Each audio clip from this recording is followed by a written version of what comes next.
If you already have a lot of training, which, Dana and Philip, I know you do. I don't know too much about Diana yet, but we'll find out.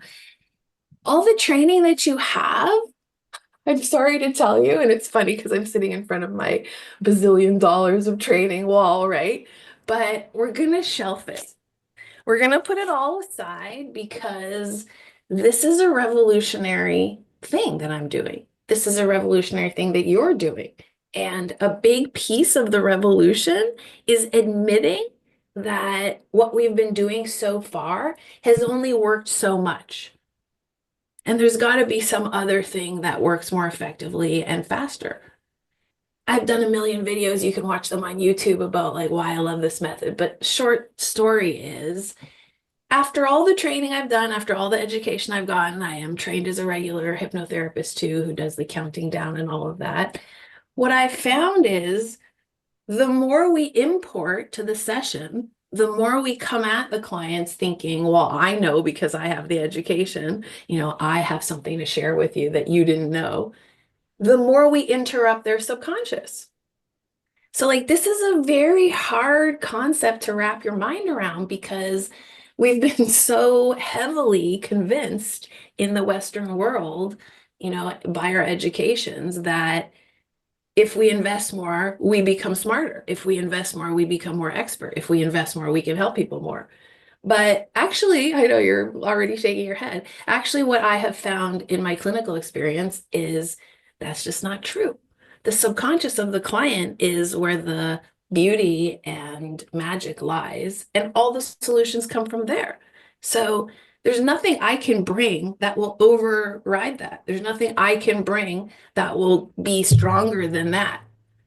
So actually, the difficulty in this method is taking away all of the tricks and tools.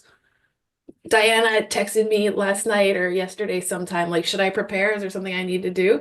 And I wrote her back, like, no, I keep telling you that's the method is there's no prep. There's really no prep needed. And I really genuinely mean that. If you prepare, you have already inserted yourself somewhere you don't need to be. So it's very hard to let go, especially when you've invested money and time and education, etc. It is hard to let that go, but that is what I'm going to ask you to do. So you're going to just start from nothing right now, like as though you have no idea, never helped a person in your life, don't know how to begin. And we're going to start from that fresh place. This is a speed method. It's a lazy method too. So when I say do nothing, when I say don't prepare, when I say no pressure on yourself, I'm legit. I mean, I really mean that. I really mean that. I really don't want you to have to stress about results. And having said that, we are going to do some live demos. There's no pressure. There's no point in getting upset or expecting something because that's not what we're here for. We're not here for proving, that you're the best at it or that the transformation is easy or whatever. We're here just to learn the method. So there's no pressure on you while you're practicing. There's no pressure on you to be a certain way or have a certain result. If you get a transformation out of it, awesome. If we get a breakthrough, awesome. If not, we're gonna examine it, talk about it, learn about it, etc. So nothing to worry about, truly nothing to worry about. The demos are not for results. So what's the deal with conversational hypnosis to begin with? Just like a 2-minute overview. You probably know who Milton Erickson was. Milton Erickson is like the great grandfather of modern day hypnosis. He was known for being sort of a little crass, a little difficult, like unexpected. He worked in a wheelchair for most of his life, so he had this kind of, crotchety approach to people. But it was said that as soon as you were in front of him, the problems went away. Like he was really a mind reader of sorts, and he was able to tailor each session to the client's needs. So what was really special about him was this thing of not coming with a certain formula, not coming with a certain method, but really truly coming to the client in the moment. The technical kind of takeaway from that is this idea of utilization, which means whatever the client gives you is what you utilize. So you don't bring something, they bring something, and then you use that. So that's the fundamental principle on which conversational hypnosis was developed, is the principle of utilization, which is very cool because what it means is this is a custom experience. It's custom for each person. So long story short is in the conversational method, all you're going to really employ is your curiosity to use whatever the client supplies. That's it. Drop everything else. Drop your plan, drop your prep, drop your tricks, drop your language patterns, drop your NLP. All this stuff that you have been told is the way in, is not the way in. The only way in is observation of the client. So that's why I say it's a content-free method, because there's no content involved in that. So here we are now practicing this conversational method that is not Ericksonian. Erickson didn't have a method. That's the whole thing. So I'm trying to get as close as possible to a non-method method. Okay, so really what I'm teaching is a structure, a series of landmarks. I will call them principles, but that's it. From there, you're going to create your own thing. And you might be thinking right now, like, what the hell is she talking about? I don't even know the first thing about this. But that's the end goal, is with these principles, you will find a voice that gets to this conversation without imposing any kind of scripting. No suggestions, no affirmations. I mean, who would like that, to be able to just come to the clients without a bunch of planning? Who has ever had this experience that the client on the intake form or on the consult says, "Oh, I would like to lose weight," and then they come and sit in front of you, and the problem is depression, or actually, I don't want to lose the weight anymore because I'm comfortable with myself, as of last Friday, but I'm having a big fight with my boyfriend.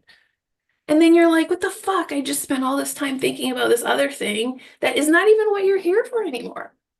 It's kind of annoying. It's kind of frustrating. Who would like to be able to, isn't that true? And you're thinking, fuck. And also, it heightens your stress level at that moment, because you're also thinking, what the fuck? I'm not prepared for this. Like, this isn't what I came here for today. And I'm the professional and I'm getting paid. So I better get my shit together without knowing which binder to pull out or which paper or whatever. And that whole thing becomes very uncomfortable very fast. So why do that to yourself? So the idea here is, who would like to be able to say, hear a discovery call and somebody says, yeah, I'd like to quit smoking. And you say, great, how about tomorrow at 3? And then you just do it. I can't book people tomorrow at 3 because I'm too booked up. But like, truth is, I can just do it in the moment. I can just say, okay, let's do it right now. You want to quit smoking? Let's go. So it's kind of like a superpower, right? That's exaggerated because I need the whole amount of time, and I need to be rested, and I need to be hydrated, and I need some stuff for myself. So I wouldn't necessarily just pull it out of a hat like that. But that's the idea, is it's on demand, which is really fun too, because you can use it, at a party, you can use it to talk on the telephone, you can use it, when you're checking in for your flight, you can use it all the time, anytime, and really make yourself into a hypnotist. Because now people get around you and feel that hypnotic feeling, because that's how you think and that's how you act. And you're going to all ask me, and on day 3, I do talk about business more than the hypnosis itself. You're all going to ask me, but where do all your clients come from? How did this happen that it became so popular? Well, there's various answers. Part of it is, social media. Part of it is, there's a whole bunch of answers I'll give on day 3. But part of the answer is, it's just who I am. And so now people know that. People know that's the identity and character that I'm carrying, and they feel it when they're around me.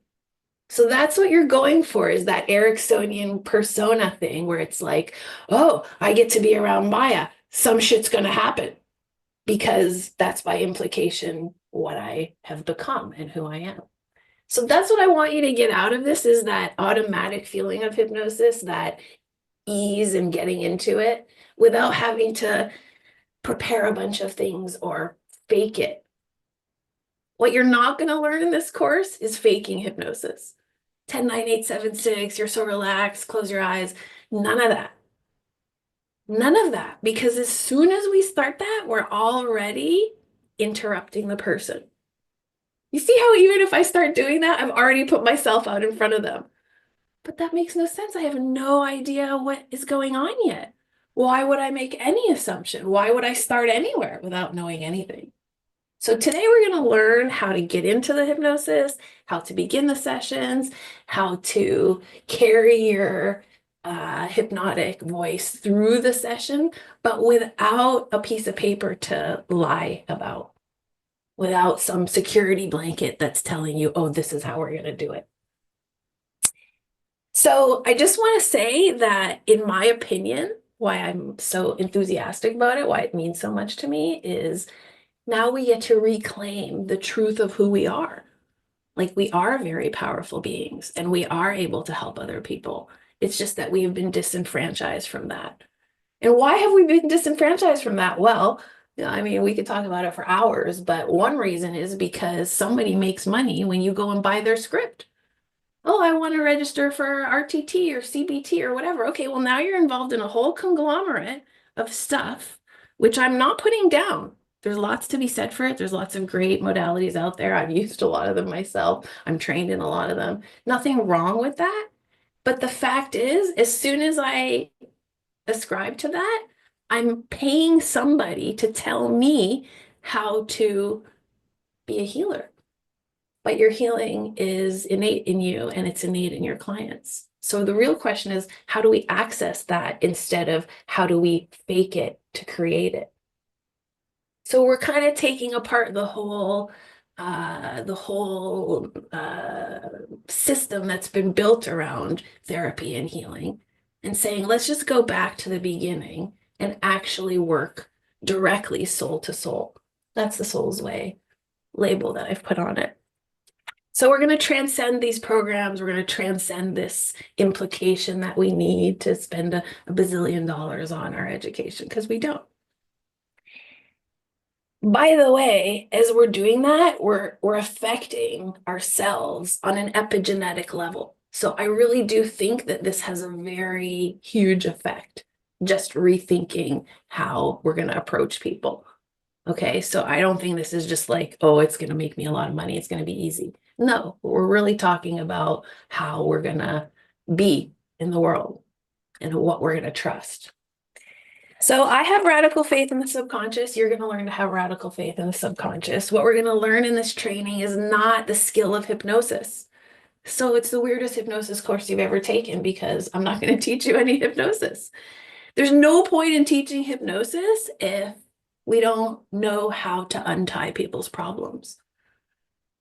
This is a huge misconception, I think, in the hypnosis world, which is, oh, if I put somebody into a relaxed state, they can more easily become a non-smoker. Like, who's to say that? Maybe if they're relaxed, they want to smoke even more. Like, there's no rhyme or reason to this idea that if you relax someone, they're more prone to change. They are more prone to taking a suggestion if they're ready for the suggestion. But we've missed the whole piece, which is, well, what if somebody's laying there with their eyes closed in your office? Here's my chair. My gnome is using the chair right now because he's the Easter gnome. If they're lying there with their eyes closed thinking, fuck her, this sucks. I have a brief to do. I want to get out of here, or I want to go to the gym right now. Whatever you say is not going to land anywhere. It's useless. Or you close someone's eyes and say, oh, you're breathing fresh air. Oh, everything is wonderful. You're running with your kids now. You're a non-smoker, blah, blah, blah, blah, blah. And for the first, I don't know, 2 hours, they open their eyes and are like, yeah, I am a non-smoker. You're right. And then they leave and they say, wow, that hypnosis really worked. But then what happens? Their life goes back to being difficult, right?